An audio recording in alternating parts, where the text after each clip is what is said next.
Vinciane Després, bonjour. Vous avez écrit Habiter en oiseau aux éditions Actes Sud.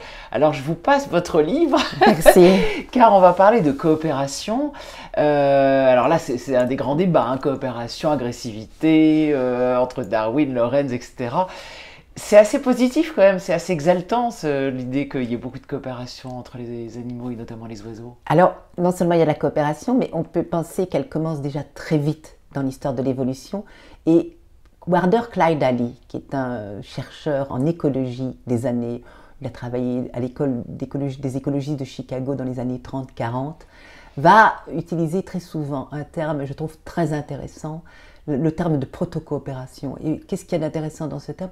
C'est que d'une certaine manière, il démoralise la question, il n'en fait plus une question de jugement moral, il en fait simplement une question technique. Quand est-ce qu'un groupe peut tenir et comment est-ce qu'il tient? Et je trouve que c'est très intéressant de poser la question de la coopération, non pas comme une question morale, qui seront donc sujettes à des choix, à des libertés qui sont on aime bien, on préfère, etc., mais tout le monde fait pourquoi et compagnie, alors que l'idée de la coopération comme un problème technique qui fait que les groupes tiennent ensemble, je trouve que c'est beaucoup plus intéressant. Et voici ce que je vais vous lire un petit extrait qui explique ce que c'est que la proto-coopération.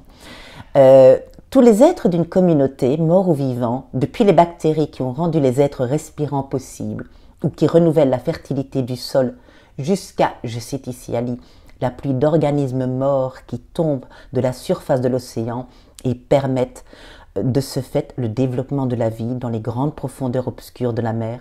Toutes ces formes d'association forment ce que Warder Clyde Ali appelle donc des associations ou des communautés de vie. Ali emprunte d'ailleurs à Darwin la notion de réseau de vie et l'exemple avec lequel ce dernier illustrait, donc Darwin, l'importance la plus inattendue d'un être pour un autre dans une cascade d'interdépendance.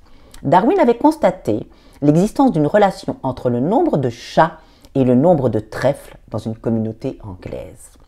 Dans cette communauté, les chats chassent les mulots. Or, les mulots sont les prédateurs d'une certaine espèce de bourdon qu'ils trouvent dans les nids creusés sous terre. Les bourdons pollinisent les trèfles.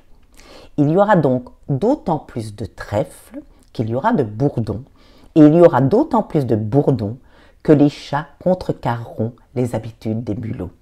On pourrait bien sûr étendre cette communauté et poser la question de la présence de vieilles dames seules aimant les chats, et arrimer ensuite dans un filet d'histoire la question de la présence de ces vieilles dames seules en interrogeant leur nombre en rapport avec la survie différentielle des hommes, etc. Ali ne le propose pas, non pas parce qu'il voudrait maintenir séparées des communautés humaines et non humaines, mais parce qu'il ne peut rien dire de plus de cette communauté-là que ce que Darwin proposait, parce qu'il se refuse à justement partir dans des généralités en passant allègrement d'une communauté donnée à une communauté imaginaire qui ferait figure d'exemple.